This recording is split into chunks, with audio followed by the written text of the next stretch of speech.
السلام علیکم ورحمۃ اللہ وبرکاتہ۔ دوستوں کیسے ہو؟ اللہ تعالیٰ تمام دوستوں کو خوش رکھے، تمام زمینی آسمانی آفات و بلیات سے محفوظ رکھے۔ تو دوستو عزیزو، آج ایسی ایک ویڈیو میں آپ کی خدمت میں پیش کرنے والا ہوں جس میں عقیدہ اہل سنت اور نبی پاک علیہ الصلاۃ والسلام کے میلاد کے متعلق ٹھوس دلائل اور ثبوت پیش کیے گئے ہیں۔ خاص طور پر مفتی محمد اکمل قادری دامت برکاتہم العالیہ والقدسیہ آپ نے کمال ہی کر دیا ہے اور عام عوام الناس جو اہل سنت ہیں ان کو جھنجھوڑ کر رکھ دیا ہے، اور ٹھوس دلائل انہوں نے دیے ہیں، ٹھوس ثبوت دیے ہیں میلاد النبی صلی اللہ علیہ وآلہ وسلم کے متعلق۔ اور اس کے علاوہ پیر نصیر الدین نصیر رحمۃ اللہ تعالیٰ علیہ آپ کا بھی ایک کلپ آپ کی خدمت میں پیش کروں گا۔ اس کے علاوہ ڈاکٹر عظیم مذہبی سکالر جن کا پوری دنیا میں نام ہے، سرمایہ اہل سنت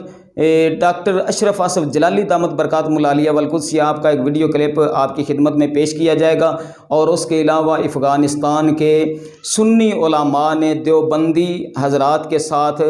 میلاد النبی صلی اللہ علیہ وآلہ وسلم کے متعلق مناظرہ کیا، مناظرہ میں فتح حاصل ہوئی، اور وہ ویڈیو کلپ بھی آپ کی خدمت میں پیش کیا جائے گا کہ انہوں نے وہابی دیوبندی اہل حدیث کے اکابر علماء کی کتابوں سے میلاد النبی صلی اللہ علیہ وآلہ وسلم ثابت کیا ہے۔ تو ویڈیو لازمی مکمل دیکھنا، آپ کا دل مطمئن بھی ہوگا اور یقیناً آپ یہ دلائل سن کر خوش بھی ہوں گے۔ اس سے پہلے میں گزارش کروں گا کہ اگر آپ نے ابھی تک ہمارے چینل کو سبسکرائب نہیں کیا تو ہمارے چینل کو سبسکرائب کر لیں۔ تو آئیے چلتے ہیں ویڈیو کی طرف۔ کب تک بغیر دلائل کے مطمئن کرتے رہیں گے؟ دلیل بہت ضروری ہے۔ اللہ تعالیٰ نے بارہا قرآن عظیم میں یہود، نصارہ، کفار، مشرکین کے دعوے ذکر کیے ہیں، لیکن ساتھ میں پھر بعد میں اللہ تعالیٰ فرماتا ہے قُلْ هَاتُوا بُرْهَانَكُمْ إِن كُنتُمْ صَادِقِينَ، اگر تم سچے ہو تو اس پر دلیل پیش کرو۔ دعویٰ بغیر دلیل کے قابل قبول نہیں ہے، یہ یاد رکھیں۔ تو دلیل آپ کو حاصل کرنی پڑے گی، اور عقائد کی دلائل کیا کیا ہوتے ہیں؟ یا تو قرآن کی آپ دلیل پیش کریں، یا حدیث سے دلیل پیش کریں، یا پھر آپ یہ ثابت کریں کہ یہ عمل مسلمانوں کی میجورٹی کا ہے، جس کو سواد اعظم کہتے ہیں، یہ عقیدہ مسلمانوں کی میجورٹی کا ہے، تو یہ میجورٹی اگر کسی عقیدے کو اختیار کرے تو یہ بھی ایک شرعی دلیل ہوتی ہے۔ ایک عقل سلیم بھی ہوتی ہے، لیکن میں اس کی بات نہیں کر رہا ہوں کیونکہ وہ الہیات اور ذاتیات باری تعالیٰ پر ذات باری تعالیٰ پہ چلی جاتی ہے اور لمبی بات ہو جائے گی۔ کم از کم جو آپ کا عقیدہ ہے آپ اسے یا تو قرآن سے ثابت کریں یا حدیث سے ثابت کریں، یا یہ ثابت کرنا آپ کی ذمہ داری ہوگی کہ مسلمانوں کی میجورٹی کا عقیدہ یہ ہے، اور ہم میں سے اکثر میجورٹی کو نہیں جانتا۔ اگر کراچی کی 3 کروڑ کی آبادی ہے تو میں آپ سے پوچھتا ہوں میجورٹی کا عقیدہ کیا؟ ثابت کریں۔ آپ کیسے کریں گے ثابت؟ ہر مکتب فکر کہتا ہے ہم میجورٹی میں، ہمارا عقیدہ ٹھیک ہے، تو یہ دلیل پیش کرنا بہت مشکل ہے کہ مسلمانوں کی میجورٹی کا یہ عقیدہ ہے ایک عام آدمی کے لیے۔ اس لیے قرآن یا حدیث، یہ 2 چیزیں آپ کے سامنے ہونی چاہیے۔ تو خلاصہ کلام یہ کہ ابھی جیسے میلاد مصطفیٰ صلی اللہ علیہ وسلم کی مجلس اور محفل ہے، ہر سال میلاد منایا جاتا ہے، ہر سال سرکار سے محبت کرنے والے اظہار خوشی کرتے ہیں، مبارکباد دیتے ہیں، اور جس طرح اللہ تعالیٰ نے ان کو موقع دیا، استطاعت دی، وہ چاہتے ہیں کہ لوگوں کو خوشی میں شریک کریں۔ وہیں ایک گروپ ہر سال کھڑا ہوتا ہے اور وہ نبی کریم صلی اللہ علیہ وسلم کی اس خوشی کے بارے میں تنقید کرتا ہے، وہ اس کو حرام کہتا ہے، وہ اس کو بدعت کہتا ہے، وہ اس کو ناجائز کہتا ہے۔ لیکن آپ یہ غور کریں گے کہ وہ گروہ کبھی 14 اگست کے بارے میں نہیں کہے گا کہ یہ بدعت ہے، یہ حرام ہے، کبھی بھی وہ قائد اعظم کی پیدائش کے اوپر نہیں کہے گا کہ قائد اعظم کا ولادت کا دن منانا یہ حرام ہے، وہ نبی کریم کے بارے میں ضرور کہے گا۔ اب ہمیں پتہ ہونا چاہیے کہ ہم ایسا کیوں کرتے ہیں۔ میں چند باتیں اس کے بارے میں ذکر کر کے پھر انشاءاللہ جو آیات ذکر کی ہیں ان کی طرف آتے ہیں۔ نبی کریم صلی اللہ علیہ وسلم جب مکۃ المکرمہ سے مدینہ منورہ تشریف لائے تو یہود کو 10 محرم الحرام کا روزہ رکھتے ہوئے پایا۔ سرکار نے ان سے پوچھا تم یہ روزہ کیوں رکھتے ہو؟ میرے نوجوانوں سے گزارش ہے غور سے اس کو سماعت فرمائیں۔ ان یہود نے جواب دیا کہ ہم اس لیے 10 محرم الحرام کا روزہ رکھتے ہیں کہ یہ وہ دن تھا جس میں اللہ تعالیٰ نے موسیٰ علیہ السلام اور آپ کی قوم کو فرعون سے نجات بخشی تھی اور فرعون کو غرق کیا تھا، تو اظہار تشکر کے طور پہ حضرت موسیٰ علیہ السلام نے روزہ رکھا تھا، تو ہم موسیٰ علیہ السلام کی موافقت میں یعنی اس یاد میں روزہ رکھتے ہیں۔ رحمت کونین صلی اللہ علیہ وسلم نے جب یہ سماعت فرمایا تو آپ نے صحابہ سے کہا کہ موسیٰ علیہ السلام کی موافقت اختیار کرنے کے سلسلے میں ہم یہود کے مقابلے میں موسیٰ سے زیادہ قریب ہیں، یعنی یہ ویسے تو موسیٰ علیہ السلام کو ماننے والے ہیں لیکن حقیقتاً موسیٰ کے عقائد نہیں مان رہے، ورنہ مجھ پر ایمان لے کر آتے، ہم زیادہ قریب ہیں۔ فرمایا 10 محرم الحرام کا تم بھی روزہ رکھو۔ صحابہ نے عرض کیا رسول اللہ اگر ہم روزہ رکھیں گے تو یہود سے مشابہت ہو جائے گی، وہ بھی 10 کو روزہ رکھتے ہیں، ہم بھی رکھتے ہیں۔ سرکار نے فرمایا پھر ایک دن پہلے یا ایک دن بعد کا روزہ ملا لو، منع نہیں فرمایا، فرمایا روزہ رکھو پہلا یا بعد۔ اس سے ایک نتیجہ نکلتا ہے، نتیجہ یہ نکلتا ہے کہ موسیٰ علیہ السلام نے فرعون سے نجات پائی، یہ ایک بڑا اہم واقعہ تھا، اللہ کا انعام تھا۔ جس انعام کا شکریہ موسیٰ علیہ السلام نے روزہ رکھ کر منایا. یہود ہر سال اس یاد کو مناتے تھے. واقعہ ہزاروں سال پہلے ہوا ہے, لیکن یہود ہر سال روزہ رکھ رہے ہیں. کیوں؟ اس دن انعام اللہ کا نازل ہوا اور ایک نبی نے عبادت اختیار کی, تو ہم اس کی یاد تازہ کریں گے. میں آپ سے پوچھتا ہوں, یہ بتائیے کہ موسیٰ علیہ السلام کا فرعون سے نجات پانا یہ بڑا انعام تھا, یا میرے آقا کا آپ کو مجھے مل جانا یہ بڑا انعام ہے؟ تو جب موسیٰ علیہ السلام کی یاد مناتے ہوئے ہر سال روزہ رکھنا جائز, تو پھر نبی کریم کی میلاد منانا کیسے منع ہوگا؟ اس انعام کی خوشی میں اظہار تشکر کرنا کیوں منع ہوگا؟ آپ کے نبی نے طریقہ سکھایا. اور جب نبی کریم صلی اللہ علیہ وسلم سے کویسچن ہوا, یا رسول اللہ آپ ہر پیر کا روزہ کیوں رکھتے ہیں؟ غور سے سنیے گا. سرکار نے فرمایا اس لیے کہ یہ وہ دن ہے جس میں مجھ پر پہلی وحی نازل ہوئی اور میں اسی دن پیدا کیا گیا. آپ کے نبی ہر پیر کو روزہ رکھ کر اپنی ولادت کا ایک شکر ادا کر رہے ہیں, یعنی کہ ولادت کی یاد تازہ کر رہے ہیں. اگر مسلمان ہر پیر کو نہیں سال میں ایک دفعہ کرے تو کیسے ناجائز ہوگا, جبکہ آپ کے نبی تو ہر پیر اپنی ولادت پر اظہار تشکر فرما رہے ہیں. اس لیے اس میں شرعاً کوئی حرج نہیں. ایک اور دلیل عرض کرتا ہوں, پھر انشاءاللہ آگے چلیں گے. اللہ تعالیٰ نے قرآن میں سورہ قدر میں واضح فرمایا, انا انزلناہ فی لیلۃ القدر, بے شک ہم نے اس قرآن کو لیلۃ القدر میں نازل فرمایا. وما ادراک ما لیلۃ القدر, اے سننے والے تو نے کیا جانا کہ لیلۃ القدر کیا ہے؟ لیلۃ القدر خیر من الف شہر, لیلۃ القدر 1000 مہینوں سے بہتر ہے. ابو علماء فرماتے ہیں یہ ایسا نہیں ہوا تھا کہ اللہ تعالیٰ نے دنیا میں قرآن کو نازل کیا, بلکہ لوح محفوظ سے آسمان دنیا پر قرآن شب قدر میں نازل کیا گیا. پھر سینہ مصطفیٰ پر تو 23 سال کی مدت میں اس کا نزول تمام ہوا ہے, 23 سال کی مدت میں. اس کا مطلب یہ ہوا ابھی دنیا میں قرآن نہیں آیا, نبی کریم کو قرآن نہیں دیا گیا, سرکار کے سینے میں محفوظ نہیں ہوا, لوح محفوظ سے صرف آسمان دنیا پر آیا. یہی اتنا اہم واقعہ ہوا کہ اللہ تبارک و تعالیٰ نے اس رات کو 1000 مہینوں سے بہتر قرار دے دیا. میں آپ سے پوچھتا ہوں, جس رات میں قرآن لوح محفوظ سے آسمان دنیا پر آئے, وہ قیامت تک کے لیے رات معظم اور معتبر ہو جائے. جس رات میں صاحب قرآن تشریف لائے, اس رات کا عالم کیا ہوگا؟ اور اس میں خوشی منانا کیسے غلط ہو سکتا ہے؟ پھر دیکھیں, شب قدر میں قرآن نازل ہوا. سرکار, صحابہ کہتے ہیں سرکار نے ایک رمضان میں پہلے 10 دن اعتکاف کیا, پھر اگلے 10 دن اعتکاف کیا, پھر جب 20 دن گزر گئے تو سرکار نے اپنے جو آپ نے عارضی کمرہ بنایا ہوا تھا, حجرہ بنایا ہوا تھا مسجد میں, اس سے اپنا چہرہ انور باہر نکالا اور صحابہ کرام سے فرمایا کہ میں نے شب قدر کو پہلے عشرے میں تلاش کیا, نہ ملی, پھر دوسرے عشرے میں تلاش کیا, نہیں ملی. اب مجھے اللہ کی طرف سے بتایا گیا ہے کہ اس شب قدر کو آخری عشرے کی طاق راتوں میں تلاش کرو, تو تم میں سے جو میرے ساتھ اعتکاف کرنا چاہے وہ اعتکاف کر لے. اس کا مطلب یہ ہوا ایک عظیم واقعہ شب قدر میں نازل ہوا, واقع ہوا, وہ پتہ نہیں کتنے ہزاروں سال پہلے. اللہ تعالیٰ نے اس رات میں برکت رکھی اور نبی کریم نے اس رات کو تلاش کرنے کا حکم دیا. شب قدر کو تلاش کرو, تاکہ ہر سال, واقعہ تو ہزاروں سال پہلے ہوا لیکن اس واقعے کی برکت ہر سال نازل ہوگی, اس برکت کو تلاش کرو. علماء فرماتے ہیں کہ نبی کریم دنیا میں تشریف لائے آج سے کم بیش 1500 سال پہلے, لیکن جب ولادت کی رات آئے گی اللہ کی طرف سے برکات نازل ہوں گی. ان برکات کو تلاش کرو, جو تلاش کرے گا اللہ تعالیٰ اس کو عطا فرمائے گا. تو اس لیے یہ راتیں بڑی بابرکت ہوتی. اچھا, اب آپ کہیں گے جی میلاد تو 12ویں تو گزر گئی, تو اب کیوں؟ تو اس میں کوئی حرج نہیں ہے, یہ تو یاد, سرکار کی یاد کے لیے ایک محفل ہے. اصل تو دلائل اس دن پر ہیں, اس رات پر کہ سرکار تشریف لائے, وہ جائز. باقی سرکار کے ذکر کی محفل, اس میں کون سی چیز ناجائز ہو سکتی ہے؟ قرآن میں سرکار کے فضائل, حدیث میں قرآن کے فضائل, تو اگر ہم بیٹھ کر نبی کریم کی فضیلت میں ذکر فرمائیں تو وہ تو قرآن و حدیث سے ثابت ہے, اس میں تو کوئی اعتراض ہی نہیں ہو سکتا. تو جی ہاں دوستو عزیز و مفتی اکمل قادری صاحب نے بہت ہی آسان انداز میں اور قرآن و حدیث کی روح سے بہت ہی مدلل اور پختہ دلائل دیے ہیں اور میلاد النبی صلی اللہ علیہ وسلم پر ثبوت دیے ہیں. آپ پیر نصیر الدین نصیر رحمۃ اللہ تعالی علیہ کا کلپ سماعت فرمائیں, جو بڑے ہی باعمل انسان تھے اور اتنی بڑی گدی نشین ہونے کے باوجود بھی وہ لوگوں کو کہتے تھے کہ میں کچھ نہیں کر سکتا, جو کرتا ہے اللہ ہی کرتا ہے. تو سامعین محترم بہت ہی شریعت کے پابند تھے. تو آپ کا کلپ سماعت فرمائیں, اس کے بعد بات کرتے ہیں. ایک دور آسی 14ویں صدی تے او آکسن جناب دن کا تعین منع ہے, دیاڑا مقرر کر کے ختم دیوانا نہ کننا میلاد کننی حرام ہے. نبی نہیں آکھا ہی نا, نظر ہی نا, فرمایا والسلام علیہ یوم ولدتو, جس دڑے میں جمعہ میرے تے سلام ہوئے. دیاڑا مقرر کر دیتا اپنا. پوچھ مولوی کولوں دیالا مقرر کرنے نہ جڑا منکر ہے اس آیت تک کڈ قرآن وچوں کڈ سا یوم ولدتو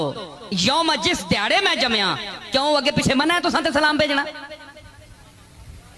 مطلب یہ آیا کہ اگے پیچھے بھی سلام بھیجو لیکن نبی جس جڑے جمن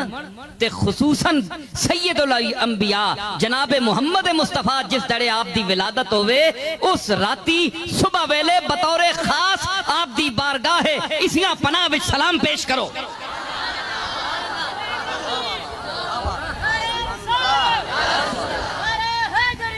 سلام پیش کرو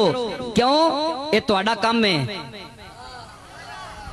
تہاڈا کام ہے انہاں دا کام ہے سلام قبول کرنا تے تہاڈا کام ہے سلام بھیجنا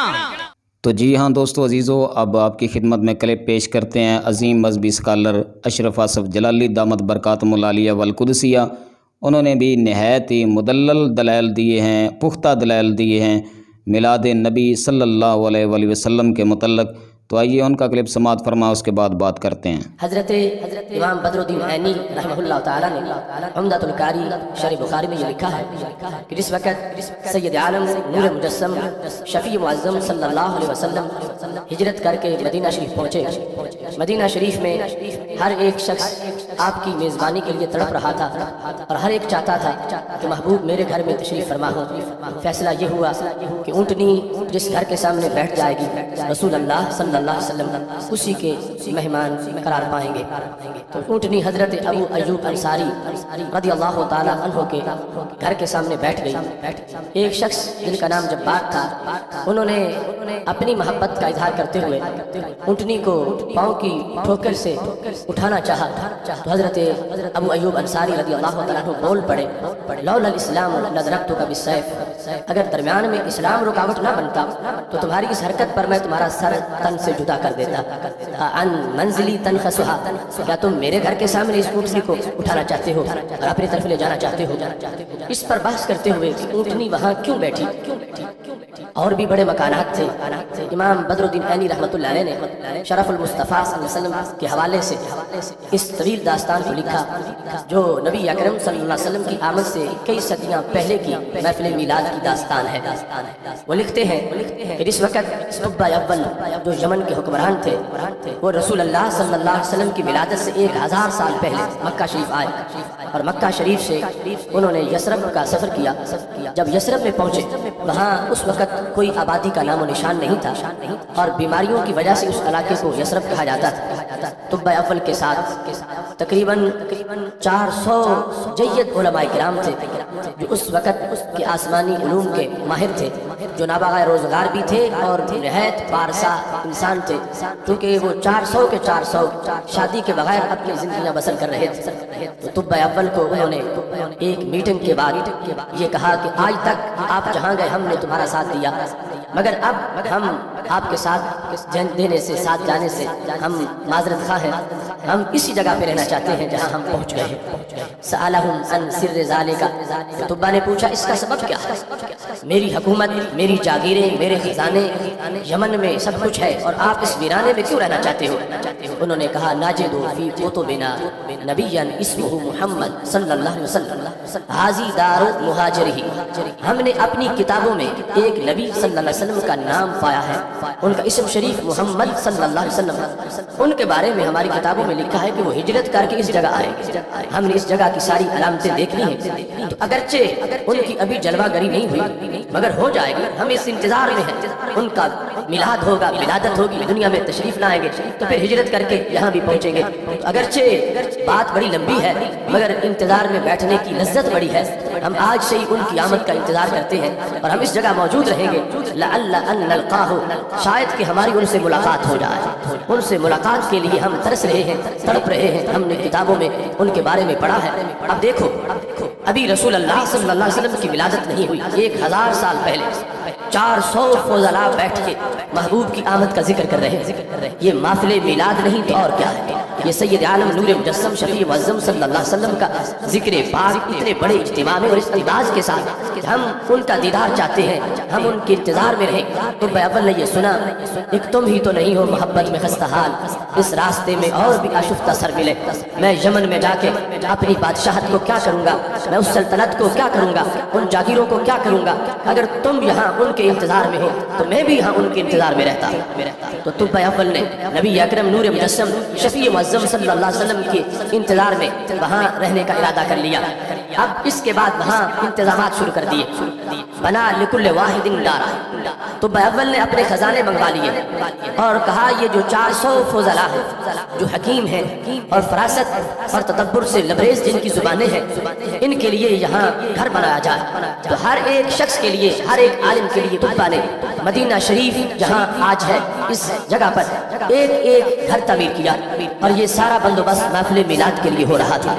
آج کوئی تھوڑا سا بندوبست کرے لوگ بدعت اور شرک کے فتوے لگانا شروع کر دیتے ہیں۔ وہاں جب گھر بن رہے تھے، مزدور لگے ہوئے تھے، مستری اینٹیں لگا رہے تھے، تو تصور کیا تھا؟ تصور یہ تھا کہ محبوب علیہ السلام کی دنیا میں جلوہ گری ہوگی، وہ پھر یہاں تشریف لائیں گے۔ تو طبا نے صرف گھر ہی نہیں بنایا بلکہ گھر والیوں کا بھی اہتمام کیا۔ اس نے 400 خواتین اپنے پیسوں سے خریدی اور ان لونڈیوں کو آزاد کر کے ہر عالم کے ساتھ ایک کی شادی کر دی۔ اس کے دل میں یہ تھا کہ یہاں آبادی ہونی چاہیے تاکہ جب وہ محبوب تشریف لائیں تو طلع البدر علینا پڑھنے والے بھی موجود ہوں، ان کا استقبال ہو رہا ہو، ان کے لیے یہاں رونق موجود ہو، تاکہ جب وہ تشریف لائیں تو قصیدے گونج رہے ہوں۔ تو طبا نے یہ کہا ہو سکتا ہے یہ جو آج محبت میں تڑپ رہے ہیں ان کی زندگیاں وفات نہ کریں، یہ دنیا سے چلے جائیں، اگر ان کی نسل نہ ہوگی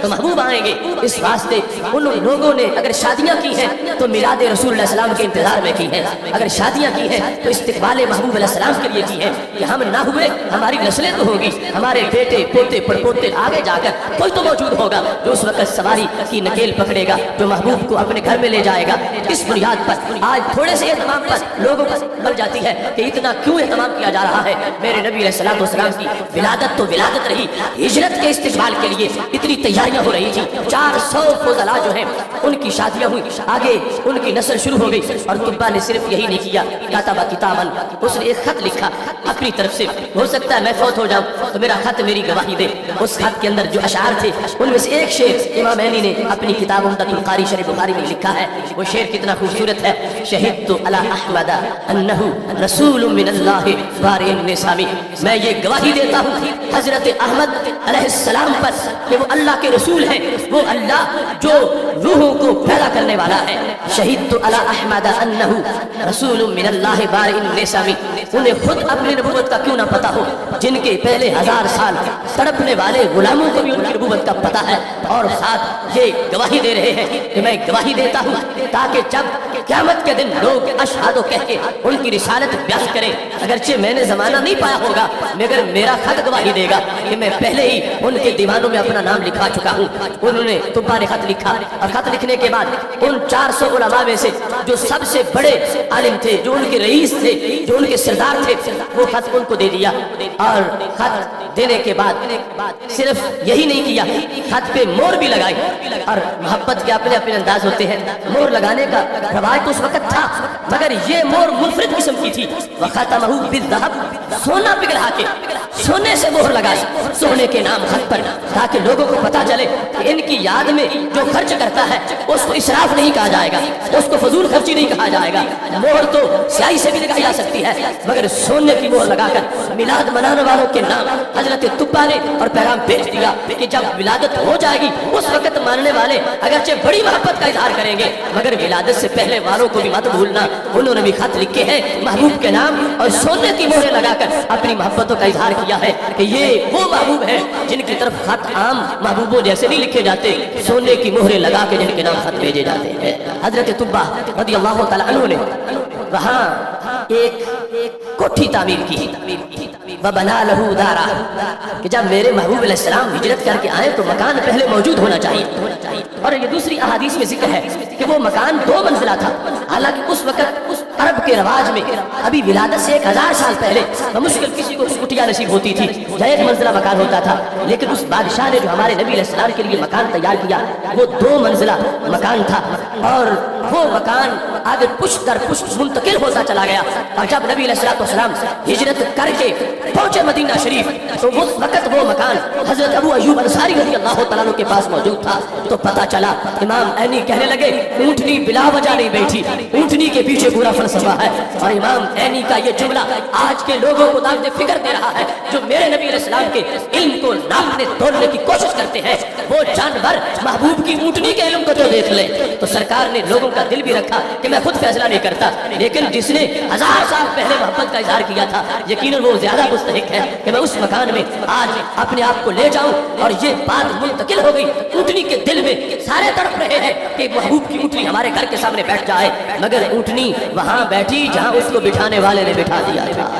سید عالم نور مجسم شفیع معظم صلی اللہ علیہ وسلم کی آمد کے لیے کتنے اہتمام ہوئے، کتنے بندوبست ہوئے کہ بادشاہ نے وہ مکان بھی پہلے بنا دیا، خط بھی بھیج دیا تاکہ محبوب علیہ السلام کی جلوہ گری ہو تو میری گواہی محبوب کے سامنے پیش کر دی جائے۔ حضرت طبا نے گھر بھی بنا دیا اور خط بھی لکھ دیا۔ اب جس وقت اونٹنی بیٹھ گئی محبوب علیہ السلام کے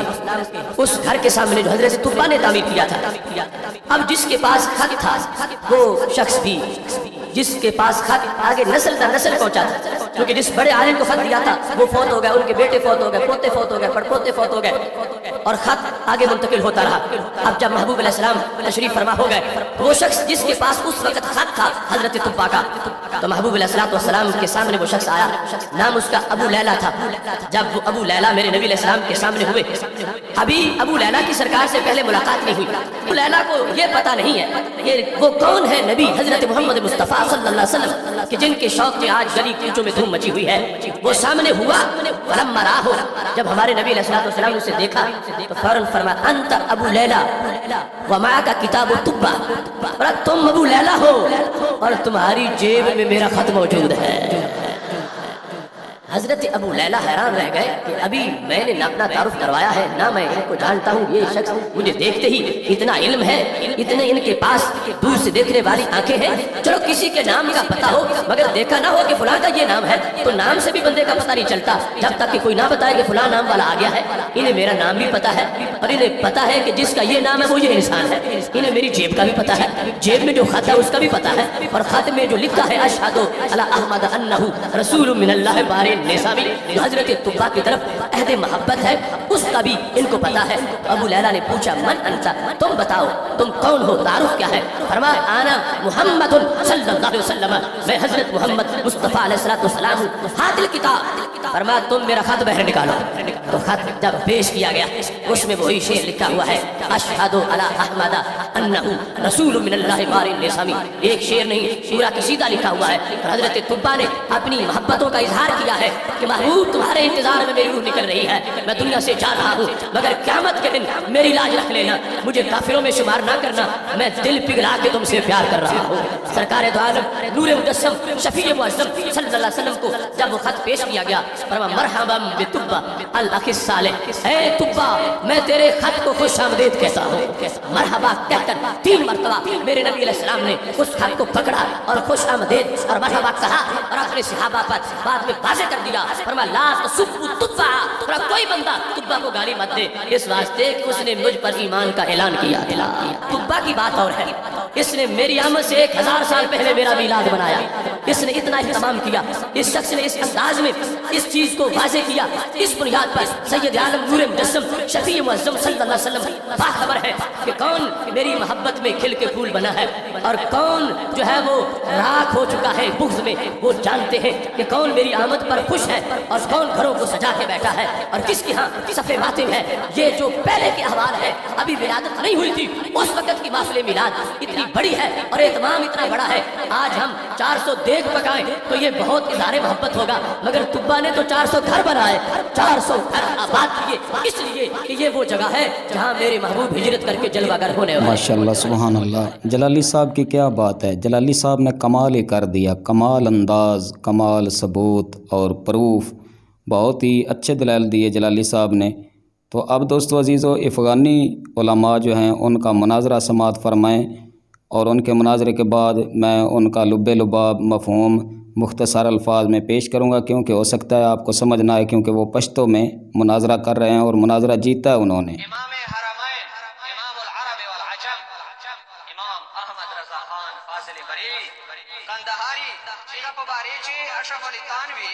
صراط مستقیم چې وایي چې دو وخته چا د اعلی حضرت ذکر په بې ادبي سره وکړو دی سخت زنده ناراض اعلی حضرت امام احمد رضا خان رحمت الله علیه ذکر اشرف علی تانوی چې هغه کی معلومات ورته وایي د هغه والد صاحب مولانا نقی علی خان صاحب په حواله سره ویډیو سره دا ما دغه نه تاسو پیش کړی چې موږ ملات څه وایي ته هر واری وایي ما ته نه پیش ما ته اول واری مې پیش بیا ما چې کوم کاغذ اصل تر شوړ ما تعالی دای دوه غلا پاسې کړو او تلبیس کړو چې تو بغیر دی ودی دا کاغذ اشاعت کو اصل چې کوم لیکلای دا هغه ما ته تر واسطه او تر تدیر مې کو چې مجلس میلاد النبی صلی الله علیه وسلم جائز و مستحسن لہذا ما خپل دعوت پیش کړه خپل مستند عالم هغه ته پیش کړه او دا حواله کوي په صفحه 24 باندې دا چې حکیم علومت باندې امام محمد رضا خان چمره قدردان او دی والد صاحب حواله مې ته پیش ده و سوار وا توجه سا توای دعوت وکړه چې دا مجلس میلاد النبی صلی الله علیه وسلم بدعت سیئه او بدعت سیئه تکای لفظ دا چمره کتابونه دراوړي دی چې نه ملت مجلس میلاد النبی صلی الله علیه وسلم بدعت سیئه وای نه کتش کرا او ما ویلا چې میلاد النبی صلی الله علیه وسلم مجلس میلاد النبی جائز و مستحسن دا جائز و مستحسن تکامه علماء مستنبطین مستند علماء محققین کتابو لکه جلال الدین سیدی صاحب او دا ابن کثیر او ابن جوزی او دا مورد الساوی مولا علی قاری صاحب رحمت الله علیه صفحه نمبر 13 چې فرمایي چې دا مستحسن او مستحب دا جامع الاثار فی السیر و مولد المختار تو جلدانو چې حافظ ابن ناصر الدین دمشقی رحمت الله علیه چې دا جایز او مستحب او دا ابن کثیر صفحه نمبر 123 جلد نمبر 7 چې دای د دغه بادشاہ تعریف هم کوي چې د کوم بادشاہ رد کوي او دای وایي چې دا بادشاہ ظالم نه و دا عالم و دا سخی و دا عادل و او دغه تبع اعیان العلماء والصوفیه لو العلماء والصوفیه په دغه مجلس حضرت ابن کثیر د تا ډیر مستند ابن تیمیه شاګرد ماشاءاللہ ماشاءاللہ او دا فتاوا فریدیہ دا دنا سوال سلائدہ کہ جلوس عید میلاد النبی کا کیا حکم ہے جائز ہے ماشاءاللہ ماشاءاللہ سبحان اللہ جلوس عید میلاد النبی کا کیا حکم ہے فتاوا فریدیہ جلد 1 صفحہ نمبر 315 ویدہ جائز ماشاءاللہ کتاب تو تبیدت پائے تا کو فتوی بدتی سو اتا کو فتوی تبیدتی سلے ہر بدتی جہنمی دا ماشاءاللہ تو بار بار وائے ماتا آیت نسپیش ماتا حدیث نسپیش گورا تو مناظره رشیدیه ما اولې مناظرې چې ویلې خو دنه دلیدلې دنه دا وایي چې بحث خو ختم کېږي په دغه باندې مسلمات عند الخصم حوالو باندې ما ځکه درته پیش کولې ما ویل که چېرې د عقل لارو که چېرې ته اصول مناظره نه خبر وای بیا به ته دلته قایل سې او په خپلو اکابرینو به بدعت فتوا نه لګیا له شرم به وکړې چې یاره دا فتوا چې زه وایم چې مجلس میلاد النبي بدعت صحیحه ده دا فتوا مې صرف په بریلیانو نه لګېږي دا خو ډېرې وایي ټولو نمایت دیوبند بدعتیان ضلع بنوال بدعتیان ضلع لکی مراد وال بدعتیان پاکستان وال بدعتیان او هندوستان وال بدعتیان او مردان وال بدعتیان او د ګوړ خټک وال بدعتیان او ټول د جهنم ته ورسېږي اوس واروا چې تا ته بله شپه داسې الله کریم فرمای اعوذ بالله من الشیطان الرجیم بسم الله الرحمن الرحیم قل بفضل الله وبرحمته فبذلك فليفرحوا اشرف علی تانوی میلاد النبی چې 105 صفحې باندې وایي چې دو آیت چې فضل او رحمت نه مراد رسول الله علیه السلام ولادت سبحان اللہ سبحان صفحہ اللہ نمبر 105 میلاد النبی چې وہی فضل اور رحمت سے مراد حضور صلی اللہ علیہ وسلم کا قدوم مبارک لیا جائے آیت قرآن اور حوالہ دے تعلق ورنا او دا شاہ ولی اللہ سے فرمائی چې مکه معظمه چې زمیلا شریف چې حاصل و سبحان اللہ واہ واہ کیا بات مکه چې بمیلا تا په مطابق مکه ول بدعت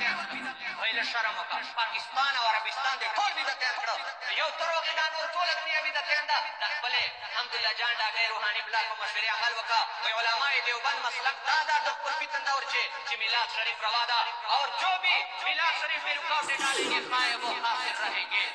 ماشاءاللہ ماشاءاللہ بچے کامیاب سے تر قیامت بنا کامی او دا غیر معتبر نه دا تا معتبر عالمانو دیوبند ظفر احمد عثماني په کوم طرح کو میلاد شریف په معنا کو دلاله به کو باندې او د اشتهارات چې لوی علماء دیوبند عبد الواحد قریشی چاول د مناظرې چې مناظر مقرر سره و او تاسو ترجمان دیوبند ورکوي الیاس کومن شای مټ غانسی هغه هم په دې جلسو چې شریک او نامې بچی دا او دا جلسې منو کې جلوس چې ور سره شریکي او فن چې یو میلاد پارک نامې جوړ د میلاد پارک علماء دیوبند او جلوس باسي دا ټول تاسو نه ذکر ته اصل شاه ولی الله صاحب دنه کومه دای مکه چې میلاد شریف خدای په شریک ماشاءاللہ ماشاءاللہ سبحان اللہ او دای فرمایي او پلار به هر کال میلاد شریف کا دا شاہ عبدالرحیم صاحب بدعتی سا شاہ ولی اللہ صاحب بدعتی سا او امداد الله ماجر مکی صاحب رحمت الله علیه چې دا آ بدعتی سا او دا وایي چې ما والد صاحب هر کال میلاد کاو دا الانتباہ او القول الجمیل صفحہ نمبر 199 باندې دا تا ټول تابعداران کړو اوس جلال الدین سیدی صاحب فرمایي ابن حجر اسقلانی صاحب رحمت الله علیه حدیث نه استدلال کړی زه نه کوم ماشاءاللہ اسقلانی صاحب ماشاءاللہ فرمایي وای دنه دا پښتنه وسلا نزور تعالی له حدیثنا چې کله رسول الله صلی الله علیه وسلم مدینه ته راغی يهودانو باندې عاشورې لسم محرم روزه لرله پښتنه باندې وسلا ولې لرو وای په 13 بجې موسی علیه السلام ته نجات ملاو سلام وای موږ د موسی علیه السلام له تاسو نه ډیر حقدار یو چې روزه ولرو صفحه نمبر 205 الحاوی الفتاوا لتوغنا وای چې موسی علیه السلام قوم ته په کومه وجه نجات ملاو سو په دې وجه باندې دوه خوشي وکړه چې په کومه وجه رسول الله علیه السلام دنیا ته راغی او ماشاءاللہ ماشاءاللہ تیارونه نجات ملاو سو په هغه باندې موږ ته خوشي وکړه سبحان اللہ. تو جی ہاں دوستو، افغانی علماء نے مدلل اور پختہ دلائل دیے ہیں، اور دیوبندی اور وابی علماء جو کہ ان کے مسلک کے مطابق اکابر ہیں اور ان کا مطلب کہ سرغنہ علماء ہیں، اور جو ان کے عقائد پر اور ان کی کتب پر دیوبندی وابی اہل حدیث عمل کرتے ہیں. اشرف علی تھانوی اس کی تصنیف صراط مستقیم سے انہوں نے حوالے دیے ہیں، رشید احمد گنگوئی کی تصنیفات سے حوالے دیے ہیں، امداد اللہ ماجر مکی کی کتب سے انہوں نے حوالے دیے ہیں کہ میلاد منانا جائز ہے، اور اس کے علاوہ اہل سنت علماء کے بھی حوالے انہوں نے دیے ہیں. احمد رضا خان بریلوی رحمۃ اللہ تعالی علیہ ان کی کتب سے، ملا علی قاری ان کی کتب سے، ابن تیمیہ کی کتب سے، شاہ ولی اللہ کی کتب سے، ابن حجر اسقلانی کی کتب سے. تو دوستو عزیزو، نبی پاک علیہ السلام کا میلاد منانا جائز ہے، ثواب ہے. ہاں اتنا ہے کہ شریعت کو مد نظر رکھا جائے ہے، مثال کے طور پر ناچ گانا وغیرہ. تو باقی نبی پاک علیہ السلام کی ذات پر درود شریف پڑھنا، ان کا ذکر کرنا، ان کا میلاد منانا، ان کے نام کا لنگر نظر و نیاز تقسیم کرنا، یہ باعث برکت اور ثواب ہے. اللہ تعالی ہم سب کو عمل کرنے کی توفیق عطا فرمائے. تو دوستو عزیزو، بڑے ہی مستند اور بڑے ہی مدلل اور مزیدار کلپ تھے جو میں نے آپ کی خدمت میں پیش کیے ہیں. ملیں گے نیکسٹ ویڈیو میں، تب تک کے لیے اجازت مانگتا ہوں. اللہ حافظ.